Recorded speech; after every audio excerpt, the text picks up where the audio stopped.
আমাদের ইমামে আজম আবু হানিফা রাহমাতুল্লাহ, ওনার জমানায় এক বড় জালিম শাসক ছিল, তার নাম ছিল আবু জাফর মনসুর।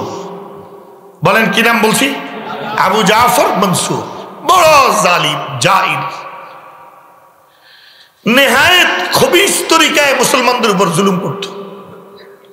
তো ইমামে আজম আবু হানিফা তো ইমাম, তিনি প্রতিবাদ শুরু করলেন, ওই জালিমের বিরুদ্ধে কথা বলা শুরু করলেন, তাকে জুলুম থেকে ফিরানোর যত কোশিশ আছে সব করা শুরু করলেন। আবু জাফর মনসুরের অভ্যাস ছিল যে তার বিরুদ্ধে বিদ্রোহ করার চিন্তাধারা করতেছে এমন ধারণা হইতো তাকেই ধরে হত্যা করে ফেলত। এখন মনসুর যখন শুনলো আবু হানিফা তার বিরুদ্ধে বিদ্রোহ করার পক্ষপাতী, তাকে মানছে না, তো মনসুর বললো তারা গ্রেপ্তার করে নিয়ে আসো। উপদেষ্টারা কয় খলিফা পাগল হয়েছেন, আবু হানিফার গ্রেপ্তার করলে মসনদ থাকতো না, উল্টে আলিব। সে সমস্ত মানুষের নিকট বড় ইমাম, ইমামে আজম, সর্বশ্রেষ্ঠ ইমাম, সবচেয়ে বড় ইমাম, সুতরাং তাকে এইভাবে ঘায়েল করা যাবে না, ক্ষতি হবে, অসুবিধা হবে। সেই জমানার ব্যাককলরাও কিন্তু বুঝছো, ওই জমানার জালিমরা কিন্তু এই কথাটা বুঝছে, কিন্তু এই জমানে ওরা বুঝে না যে নবীর ওয়ারিসদের উপর জুলুম করলে জনপ্রিয়তা বাড়ে না। নবীর ওয়ারিসদের উপর জুলুম করলে নিজের পায়ের তলায় মাটি থাকে না।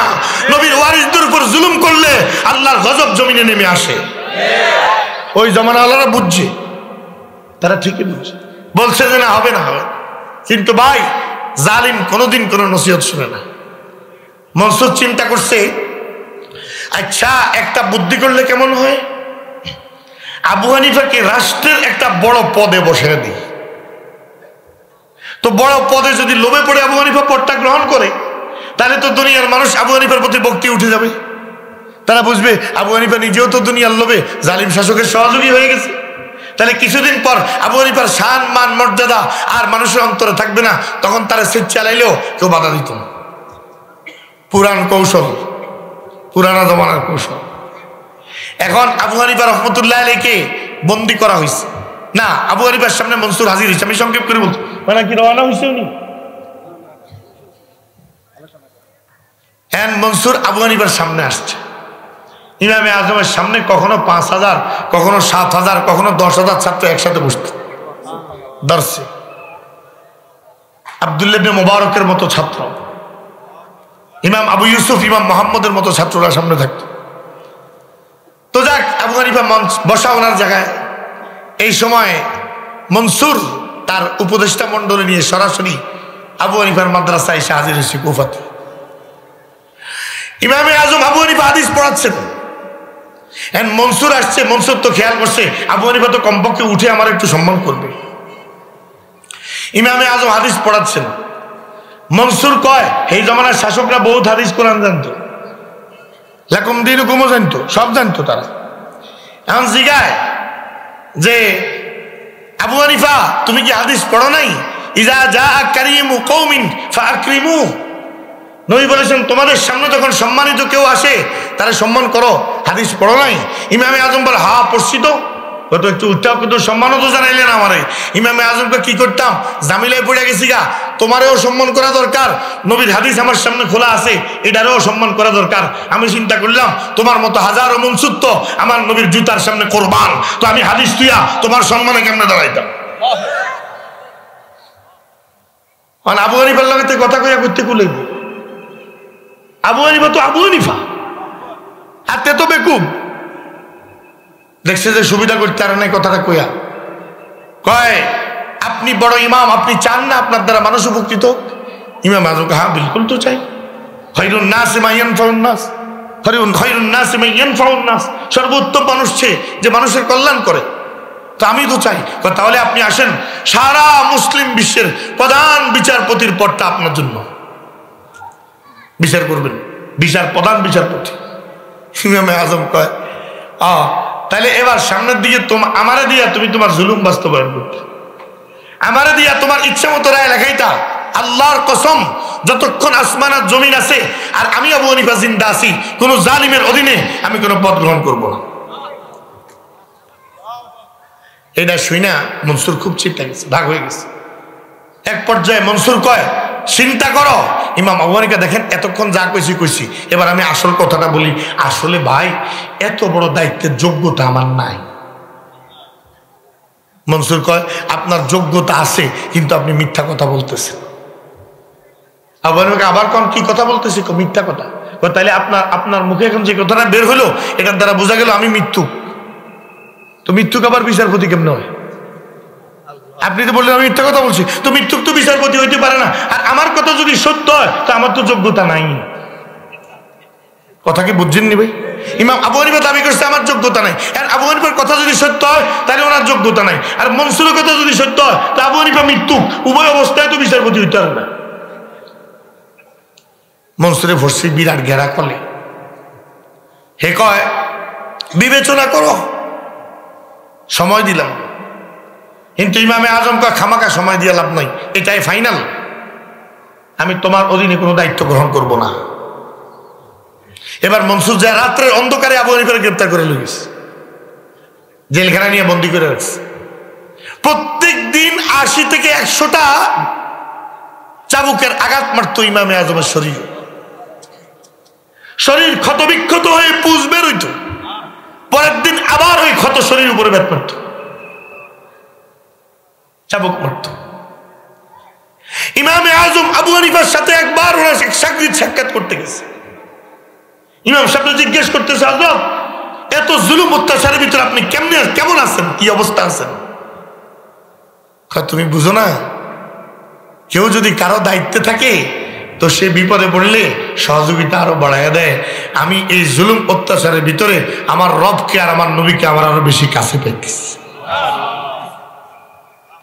একবার 1 সপ্তাহ জুলুম করছে ইমাম আবু হানিফার উপর, এভাবে রাত দিনই 1 সেকেন্ডের জন্য শুইতে দেয় নাই। আর মারাত্মক বিষাক্ত ইঁদুর আবু হানিফাকে যে কামরা বন্দি করে সেখানে ছেড়ে দিছে। 1 সপ্তাহ পর মনসুর জিগায়, এই নওমান, ইমাম আবু হানিফার নাম নওমান, তোমার সিদ্ধান্ত কি পরিবর্তন হয়েছে? ইমামে আজম আবু হানিফা বলেন, মনসুর বাইরে তো অনেক দিন থেকে আমি নাই, আমি তো অনেক দিন থেকে বন্দি। বাইরে যে কোরআন শরীফটা আমি দেখে আসছিলাম, এটা কি পরিবর্তন হয়ে গেছে? মনসুর কারে এটা কোন ধরনের প্রশ্ন? কোরআন আবার কেমনে পরিবর্তন? না না, যেমনি রেখে আসছো এমনি আছে। ও আচ্ছা, তাইলে নবী বোধে পাল্টাই গেছে। কয় নবী তো যিনি আমাদের নবী উনি এখনো আছেন। আচ্ছা, তাহলে দিন মনে হয় পাল্টাই গেছে? কয় না। মনসুর যদি কোরআন না পাল্টায়, নবী না পাল্টায়, দিন না পাল্টায়, তো আমি কোরআনওয়ালা, আমি নবীওয়ালা, আমি দিনওয়ালা, আমি কিভাবে পাল্টাতে পারি? কেমনে ধারণা করছে? মনে রাখবো, যদি সূর্য পশ্চিম দিকে উদিত হওয়া পর্যন্ত আল্লাহ আমাকে হায়াত দেয়, আর তুমি তোমার এই জুলুম চালু রাখো, আল্লাহর কসম আবু হানিফা তার সিদ্ধান্ত থেকে 1 চুলও নড়বে না। সুবহানাল্লাহ। আমরা তো এই হানাফি মাযহাবের লোক, আমরা তো এই ইমাম আবু হানিফার সন্তান। আমরা যদি প্রকৃতপক্ষে আবু হানিফার সন্তান হয়ে থাকি, আবু হানিফার মাযহাবের অনুসারী হয়ে থাকি, আবু হানিফার ইলমের অনুসারী হয়ে থাকি, তাহলে আমরা জীবন দিতে পারি, বাতিলের সাথে আপোষ করতে পারি না। এটা আমাদের সবক। আমাদের পূর্বপুরুষরা এমন ছিলেন। মাল্টার কালা পানির দ্বীপে শেখুল হিন্দ মাহমুদ হাসান দেওবন্দি 3 বৎসর এমন জুলুমের ভিতরে ছিলেন। হযরতকে দাঁড় করিয়ে রাখতো, চারদিকে ধারালো পেরাক, ডান দিকে কাইত হইলেও পেরাক ঢুকে যেত শরীরে, বাম দিকে কাইত হইলেও পেরাক ঢুকে যেত, সামনে ঝুঁকলেও ঢুকে যেত, পিছনে ঢুকলেও ঝুঁকে যেত। এইভাবে স্ট্রিক্টলি সোজা অবস্থায় দাঁড় করে রাখছে হযরতকে মাসের পর মাস, মাসের পর মাস, শুধু একটা ফতোয়া দস্তখত করার জন্য যে ব্রিটিশদের বিরুদ্ধে জিহাদ করা জায়েজ নাই। বাস শেখুল হিন্দ রহমতুল্লাহ গেলে বলেন, বলো কি তোমরা যদি শুধু আমাকে এই প্রস্তাব দাও, আসিরানে মাল্টা যে কিতাবটা আছে আপনারা অনেকে পড়েছেন, এর মধ্যে আছে হযরত শেখুল হিন্দ বলেন, আমাকে যদি তোমরা কিয়ামত পর্যন্ত হায়াত দাও, আল্লাহ হায়াত দেয় আর কিয়ামত পর্যন্ত বেঁচে থাকি, আমারে তোমরা এইভাবে জুলুম করতে থাকো আর সাজা দিতে থাকো, মনে রাখবো এই মাহমুদ জবান দিয়ে যা বলেছে তাই ঠিক থাকবে, পরিবর্তন হবে না। তো আমরা দেওবন্দি, আমরা কিভাবে দালাল হতে পারি? আমরা দেওবন্দি, আমরা কিভাবে বাতিলের সাথে মাথা নত করতে পারি? আমরা আবু হানিফার সন্তান, আবু হানিফার মাযহাবের উত্তরসূরি, আমরা কিভাবে গাদ্দার হতে পারি? আমরা বেলালের উত্তরসূরি, আমরা কিভাবে গাদ্দার হতে পারি? ঠিক না ঠিক বলেন না? এই জন্য খবরদার, ইমানের রাস্তা একটা, কুফুরির রাস্তা একটা, হেদায়েতের রাস্তা একটা, গুমরাহির রাস্তা একটা, কামিয়াবির রাস্তা একটা, ধ্বংসের রাস্তা একটা। আমাদের বাবা আদম জান্নাতের মানুষ, আর জান্নাত আমাদের পৈতৃক সম্পত্তি। সুতরাং আমাদেরকে যদি আমাদের বাড়িতে ফিরে যেতে হয়, তাহলে ওই চারটা অন্যায়ের কোনোটা আমাদের ভিতরে হতে পারবে না। আমাদের আব্বা আদম আজাদ ছিলেন, আমরা বাতিলের গোলাম হলে জান্নাত পাবো না। কথা বলেন, বাবা আজাদ, ছেলে গোলাম, সম্পদ পাবে? যারা শুরুতে ছিলেন তারা আমার ওয়াজটা ভালো বুঝবেন। বলেন, বাবা আজাদ, ছেলে গোলাম, সম্পদ পাবে? তাহলে আব্বা আদম আজাদ, আমরা যদি বাতিলের গোলাম হই জান্নাত পাবো? বাবা আদম মুমিন, আমার যদি ঈমান না থাকে, বাবা আদম মুমিন, আমি কাফের, জান্নাত পাবো? বাবা আদম জান্নাতের দারুল করার, দারুস সালামের মালিক। আর আমরা যদি দারুল হারবে থেকে এটাকে দারুল সালাম আর দারুল আমান, দারুল করার বানানোর চেষ্টা না করি, তাহলে বাপের বাড়ি এক, ছেলের বাড়ি এক, জান্নাতে মিলিত হওয়া যাবে না। এই জাতীয় অন্যায়গুলো যদি সংগঠিত হয়, তাহলে আমরা জান্নাতের বাড়ি আর ফিরে পাবো না। আমার ভাইরা, হযরতে আদম জান্নাত দেখে আসছেন, জান্নাতে তিনি ছিলেন, এসে খবর বলেছেন দুনিয়াওয়ালাদেরকে। তাও মুফাসসিরিনে কেরাম বলেন, আদম আলাইহিস সালামের সময় আল্লাহ তাআলা আদমকে সীমিত পরিসরে জান্নাত দিয়েছেন, এবং একেবারে চূড়ান্তভাবে আল্লাহ ওয়াদা করে নাই তখনও যে স্থায়ীভাবে দিয়েছে, এটা ওয়াদা করেন নাই। আদমের পর আল্লাহ জান্নাতে যে দাখিল হবে তার ব্যাপারে ওয়াদা করেছেন খালিদিনা ফিহা আবাদা।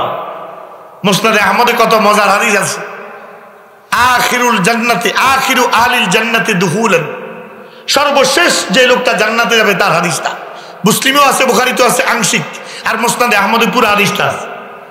এক ব্যক্তির একদম নেক আর গুনাহ বরাবর হয়ে যাবে, তা আল্লাহ তাআলা ফয়সালা করবেন তুমি আরাফে থাকো, জান্নাতেও না জাহান্নামেও না।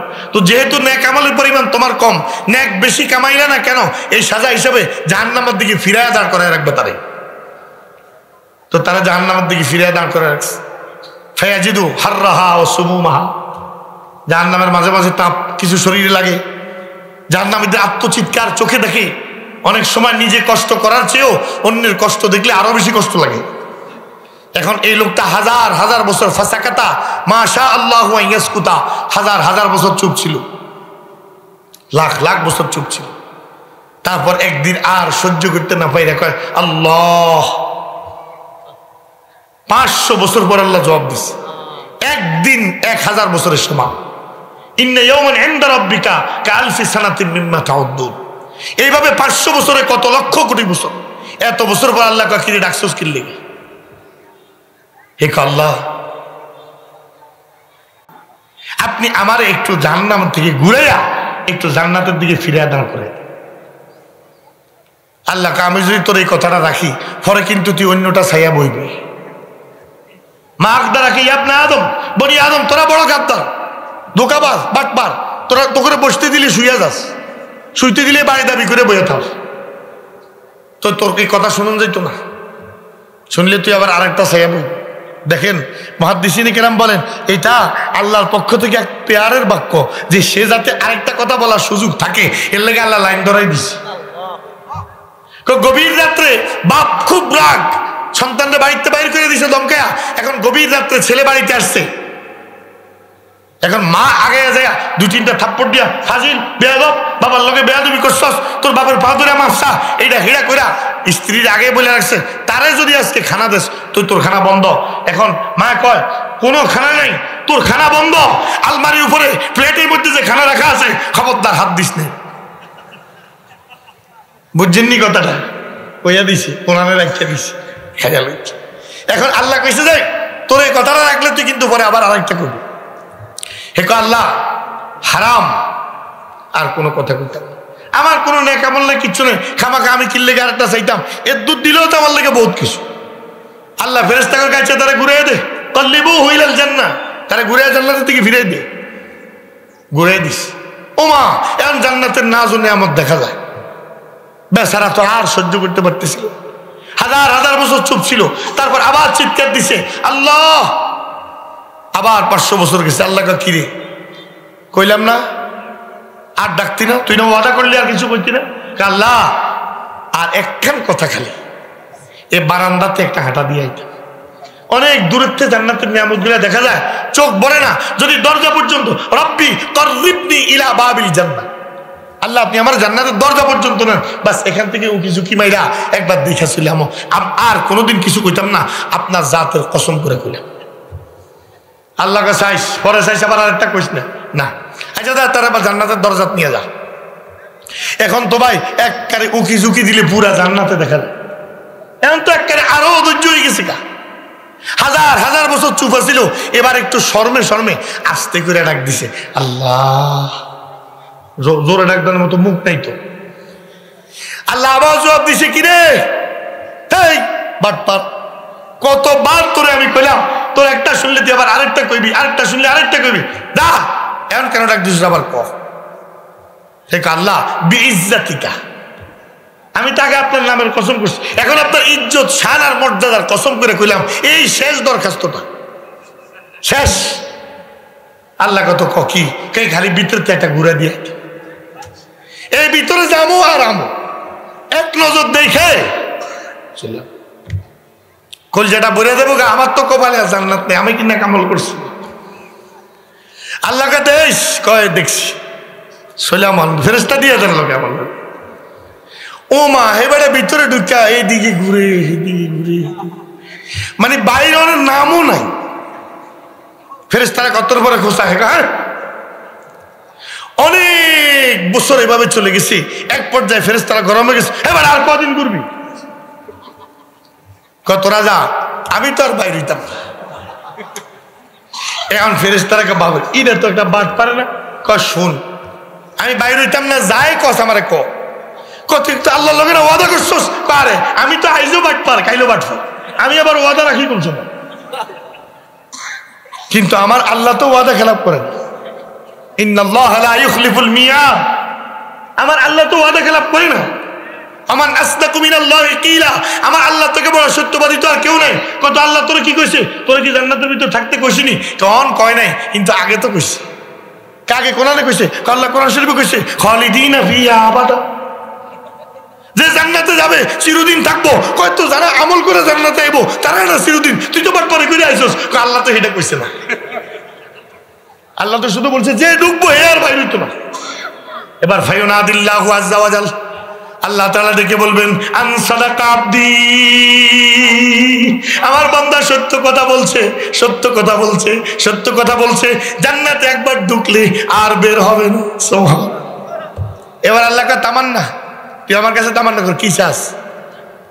চাইতে চাইতে আচ্ছা একটা মানুষ আর চাইবই কদ্দুর, একটা মানুষের সাধারণ মানুষের আর কদ্দুরে চাওয়ার ক্যাপাসিটি আছে, আমরা আর কদ্দুরে চাইতে পারবো? চাইতে চাইতে চাইতে চাইতে সব চাওয়া পাওয়া শেষ। আল্লাহ কজা যদ্দুর চাইছস অদ্দুর দিলাম, এটাকে আরো 10 গুণ বাড়াই দিলাম, যে পুরা দুনিয়াতে ছিলি ওই দুনিয়ার সমান 10 গুণ জান্নাতের মালিক তোরে বানাই দিল। এবার একটু মুস্কি হাসি দিয়া ইয়াদহাকু কাল মুনকিরি, মুস্কি হাসি দিয়া কা আল্লাহ সবাই তো আমার টিটকারি মারলো আর আমরা বাকি আছিলেন। আতাযাউ বি ওয়া আনতা রাব্বুল আলামিন, আপনি আসমান জমিন সবকিছুর মালিক, আপনি আমাদের মালিক, আপনি আমার লগে যে এই টিটকারিটা আমারে করলেন, এটা কি আল্লাহ হইছে? আপনার সান্ত্বনা, আমি দুনিয়ার সমান 10 দুনিয়া আপনি আমারে দিবেন, আমার কিল্লিকে শরম দেন আল্লাহ। আল্লাহ তাআলা তখন ইয়াদহাকুল্লাহু আযজা ওয়া জাল মিন কওলি, বান্দার কথা শুনে আল্লাহ নিজে হেসে দিবেন, দিয়ে বলবেন আমার বান্দা 10 দুনিয়ার সমান জান্নাত আমি তোমার তো দিলাম, এরপরে ওয়ালাকুম ফিহা মা তাশতাহি আনফুসুকুম ওয়ালাকুম ফিহা মা তাদউন, তারপর ওখানে যায় আবার যা চাইবা তাই পাইবা।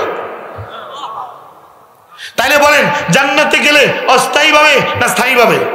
তো আদম আলাইহিস সালাম কি স্থায়ী ভাবে গেছিল, গেলে বাইরে লুকা?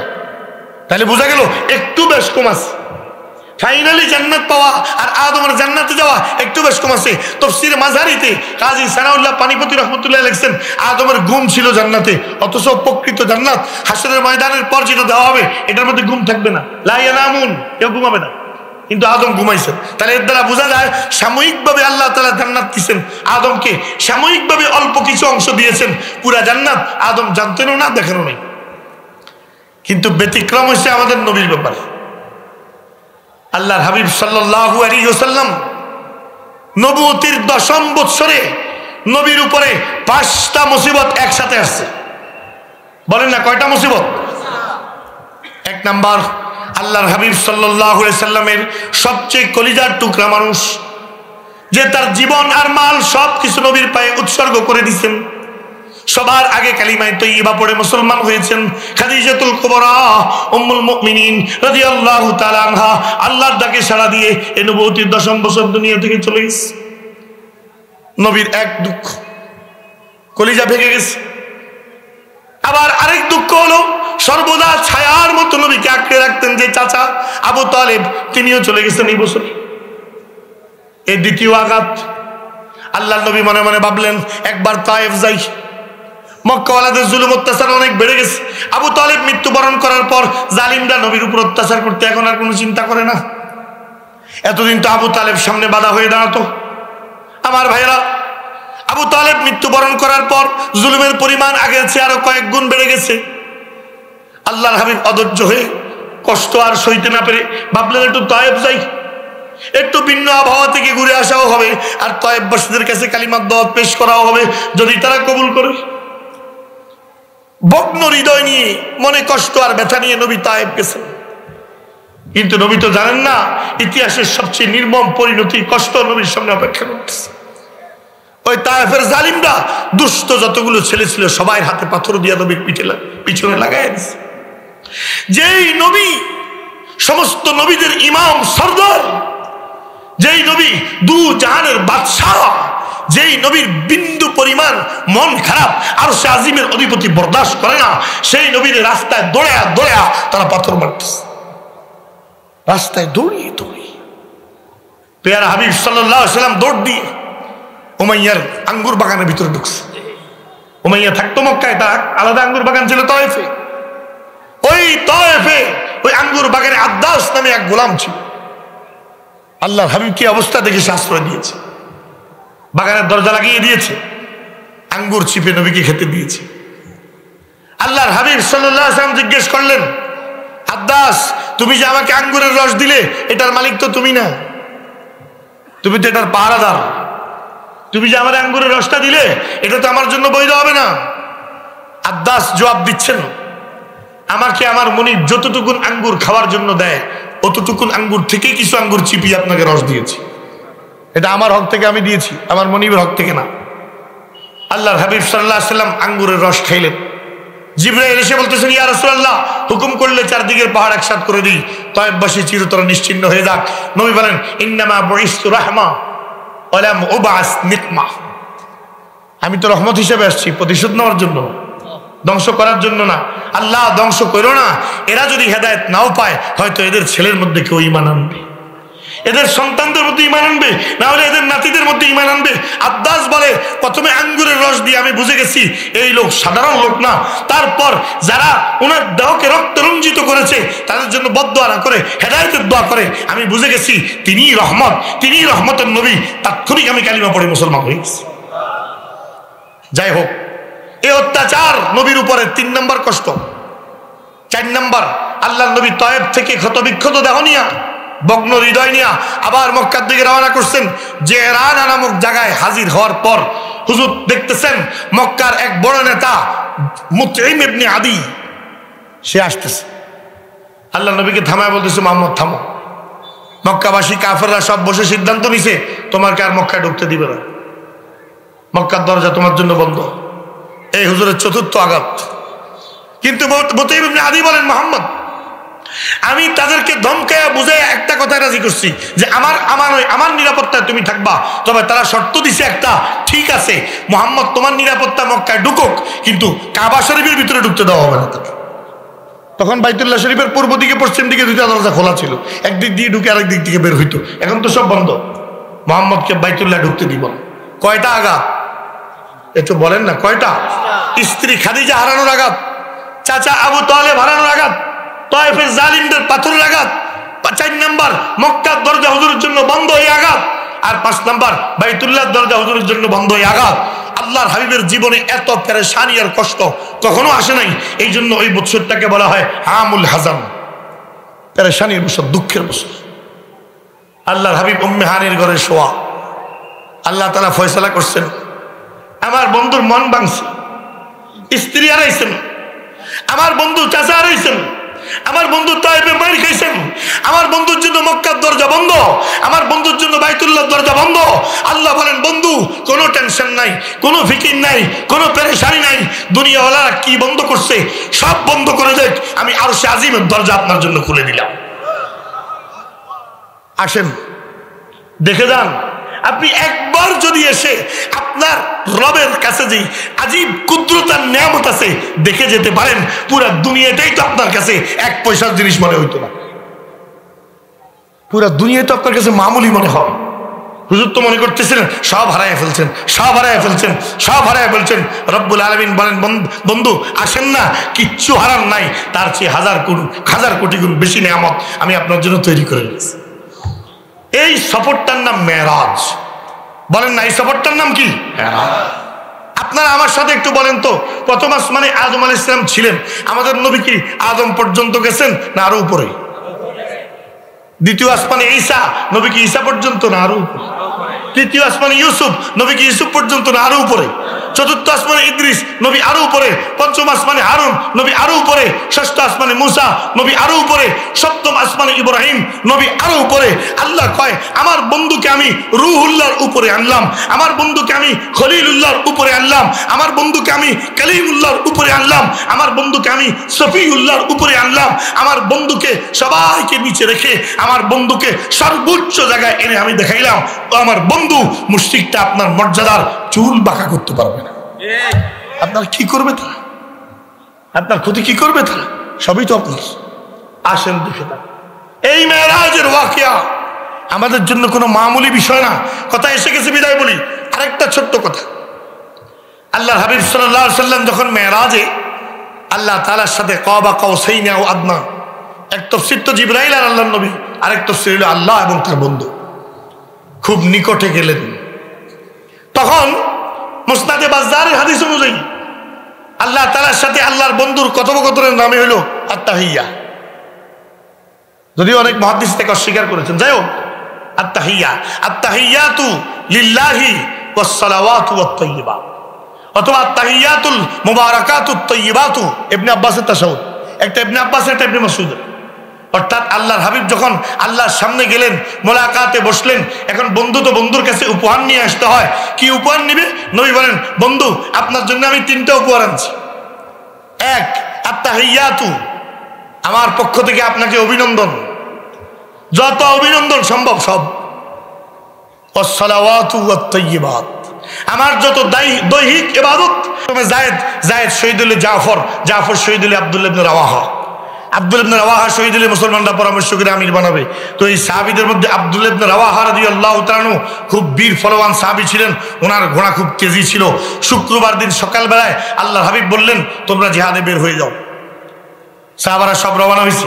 আব্দুল্লাহ ইবনে রাওয়াহা বুঝছে বোধহয় নবীর সাথে আর জীবনে কোনোদিন সাক্ষাৎ হবে না, কারণ আমার নামের পরে নবী বলছে আমিও যদি শহীদ হই তো পরামর্শ করে আরেকজনকে আমির বানানোর জন্য বোধহয় আর দুনিয়াতে নবীকে দেখা হবে না, সবাই চলে যাক, আমি একটু লুকায় থেকে যাই, আমি নবীর সাথে শেষ জুমাটা জীবনে পড়বো, নবীকে একটু প্রাণ ভরে আর একটু দেখবো, নবীর সাথে একটু বসবো, নবীর জবানের খুতবা শুনবো, তারপর গোনা আঁকা দিয়া অল্প সময় কাফেলার সাথে মিলিত হয়ে যাবো।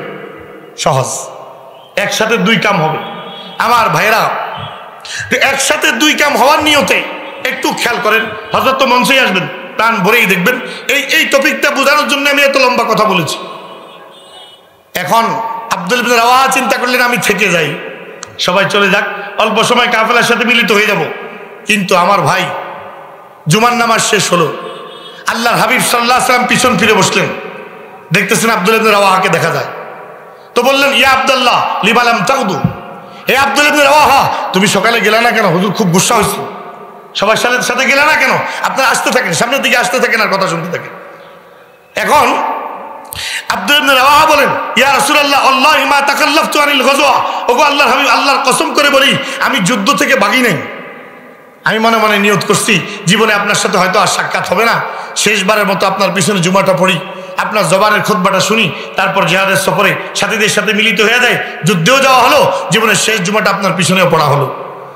আল্লাহর হাবিব গোসা আরো বাড়িয়ে গেছে, হুজুরের গোসা আরো অনেক পরিমাণে বেড়ে গেছে। সরওয়ারে কায়নাত বলেন, হে আব্দুল্লাহ ইবনে রাওয়াহা, তুমি আমার ভালোবাসার দোহাই দিয়া তোমার মন গড়া চিন্তার দ্বারা, তোমার নিজের ইচ্ছার চিন্তার দ্বারা তুমি আমার হুকুমকে অমান্য করছো। আমি বলছি সকালে যাইতে, তুমি যুক্তি দিয়া দুপুরে যাইবা, বিকালে যাইবা। ইয়া আব্দুল্লাহ, লাউ আনফাকতা মা ফিল আরদি জামিআ আমিসলাহু মাহু মা আদরাকতা ফাদলাল গদওয়া। হে আব্দুল্লাহ ইবনে রাওয়াহা, তুমি আমার হুকুম যেহেতু হুবহু পালন করো নাই, একটু নিজে উল্টাপাল্টা করছো বিন্দু পরিমাণে, তাহলে আমার কথা শুনে রাখো, যদি পুরা জমিনের সমস্ত সম্পদ তোমার হাতে দেওয়া হয় আর সব আল্লাহর রাস্তায় সদকা করে দাও, যারা আমি নবীর হুকুম মেনে সকালে জিহাদে গেছে, তুমি তাদের সব, তাদের সমান সব কোনোদিন পাইতে না। এবার আপনারা চিন্তা করেন, নবীর যে আদর্শ, নবীর যে দিন, নবীর যে তরিকা, কোন যুক্তিতে, কোন ধরনের লজিক দিয়া, কোন যুক্তি দিয়া এক চুল যদি বাড়ানো হয়, এক চুল যদি কমানো হয়, তাহলে কি নবীর রাস্তায় থাকা যাবে? আরো জোরে বলেন, থাকা যাবে? এখন তো নবী যেই তরিকায় দিন দেখে গেছে, ওই তরিকা এখন আর নাই, সব চেঞ্জ। অন্ত আমরা এদিকে আরেকটা একদম লেটেস্ট তরিকা বাইরেছে একটা, এটা হইল নামাজেরও নতুন তরিকা, আল্লাহু আকবার। আসেনি? এই নামাজের তরিকা আমগো শিক্ষা দিতেছে বিড়ি সম্রাট। এতে বিড়ি কেন মুসলমান, এই অঞ্চলে যাদের কানে আমার মাইকের আওয়াজ যাচ্ছে, আল্লাহর দোহাই দিয়া, তোমার দুইটা পায়ের মধ্যে হাত দিয়া তোমারে আমি একবার জিজ্ঞেস করি, قالوا لو كنا نسمع او نعقل ما كنا في اصحاب السعير। জাহান্নামীরা যখন জাহান্নামে যাবে চিৎকার করে বলবে, হায় আল্লাহর দেওয়া আকল যদি কাজে লাগাইতাম, হায় আল্লাহর দেওয়া বিবেক যদি কাজে লাগাইতাম, আজকে আমি জাহান্নামে আসতাম। তো আমার ভাই, এখন তারা আল্লাহর দেওয়া আকল আর বিবেক আপনি কাজে না লাগায়া আপনি কিভাবে এই চিন্তা করলেন পৃথিবীর সমস্ত আলেম ভুল, আর একজন বিড়িখোর যে কিনা হোমিওপ্যাথি ডাক্তার ছিল, সে বিড়ি খায়, বিড়িখোর এমন একটা লোক বাইজিদ খান পন্নী, সে একটা নতুন সিস্টেম আপনাকে দেখালো, আর আপনি এটাকে সঠিক দিন মনে করে বসে আছেন। আমার ভাই, বিড়ি টানিন না যদি মুজাদ্দেদ হয়, তাহলে গাঁজা খাইন না তো মুজাদ্দেদের বাপ হওয়ার কথা, বোতল খাইন না তো মুজাদ্দেদের দাদা হওয়ার কথা। তোমার আকল কোথায় গেল? তোমার বিবেক কোথায় গেল?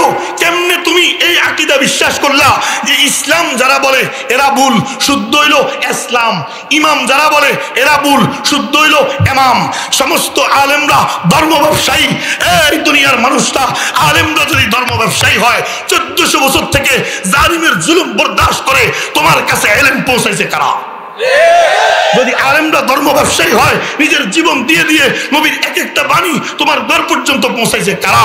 আলেম যদি ধর্ম ব্যবসায়ী হয়, আল্লাহর কালিমার আওয়াজ তোমার পর্যন্ত পৌঁছাইছে কারা? আমি মুফতি সাহেবকে আমি বসাইতে চাচ্ছি না, আমি শুধু যেহেতু এই প্রসঙ্গটা তুলেছি, একটা মিনিট, শুধু একটা মিনিট, সেটা হলো এই, তাদের যতগুলো বই পুস্তক আছে এগুলোর তালিকা আমি আপনাদেরকে এখন দিয়ে কুলাতে পারবো না। যতগুলো বই পুস্তক আছে সব মার্কেটে তাদের ওখানে পাওয়া যায়, সংগ্রহ করে আপনারা দিবেন। এখানে দেখবেন অনেক জায়গায় একটা কথা বিভিন্নভাবে বলা হয়েছে, তা হলো জান্নাতে যাওয়ার জন্য ইসলাম জরুরি না, যেই কোনো ধর্মের মৌলিকত্ব এক, সুতরাং যেই কোনো ধর্ম ধরলেই একটা লোক মুক্তি পেতে পারবে, জান্নাতে যেতে পারবে। আমার ভাই, তাদের প্রোগ্রামগুলোতে যেই পরিমাণ বেগানা মহিলা উপস্থিত হয়, একটা সিনেমা হলের সিনেমার শোয়ের মধ্যে এত পরিমাণ বেগানা মহিলাকে পাওয়া যায় না। আমার ভাই, নারী আর পুরুষ আওয়াজে বসে যদি একসাথে দান্দা করে, এটা যদি ধর্ম ব্যবসা না হয়, তাহলে এই দেশের কোনো ব্যবসা নিজের দেহ ব্যবসায়ী হতে পারে না। তোরা না ধর্ম ব্যবসা করিস, নারী আর পুরুষ একসাথে হয়ে আমরা বলি নারীর দিকে তাকানো হারাম, এটা বুঝি ধর্ম ব্যবসা? তবে আমি একটা সহজ কথা বলি, হ্যাঁ, আমরা বাস্তবেই ধর্ম ব্যবসায়ী। 1400 বছর থেকে আমরা ধর্মের জন্য নিজের জীবনকে আল্লাহর কাছে বিক্রি করে দিয়েছি। সুতরাং আমি আপনাদের তাদের ভ্রান্ত আকীদাগুলো আমি আপনাদেরকে বুঝাতে পারবো না। শুধু আল্লাহ রাব্বুল আলামিন বলেন, যেই ব্যক্তি 1400 বছর থেকে চলে আসা মুমিনদের রাস্তাকে অস্বীকার করে ভিন্ন কোনো ব্যক্তির কথা শুনবে, ভিন্ন কোনো ব্যক্তির আদর্শে বিশ্বাস করে মূল দ্বীনের মূল ধারা থেকে দূরে সরে যাবে। আল্লাহ বলেন নুয়াল্লিহি মা তাওয়াল্লা অনুসলিহি জাহান্নাম। সে যেদিকে যেতে চায় আমি তার ঘোড়াকে সেদিকেই ছুটাইয়া দিব, আর কয়েকদিন পর কান ধরে আমি তাকে জাহান্নামে হাজির করব। আমার ভাই, এই দুইটা পায়ের মধ্যে হাত দিয়ে অনুরোধ করে গেলাম, এই ওলামায়ে কেরাম যারা আপনাদের সামনে দিন নিয়ে আসতেছেন, হযরত মুফতি আরিফ বিন হাফিজাহুল্লাহ ওয়া রাআহ, অন্তরের অন্তঃস্থল থেকে বহুত মহব্বত, বহুত দোয়া। আমি যখন থেকে ব্যক্তিগতভাবে পরিচয় সম্পর্ক হয়েছে, অধিকাংশ সময় এমনকি বাইতুল্লাহ সফরেও গায়েবানা হালাতে আমি হযরতের জন্য বহুত দোয়া করেছি।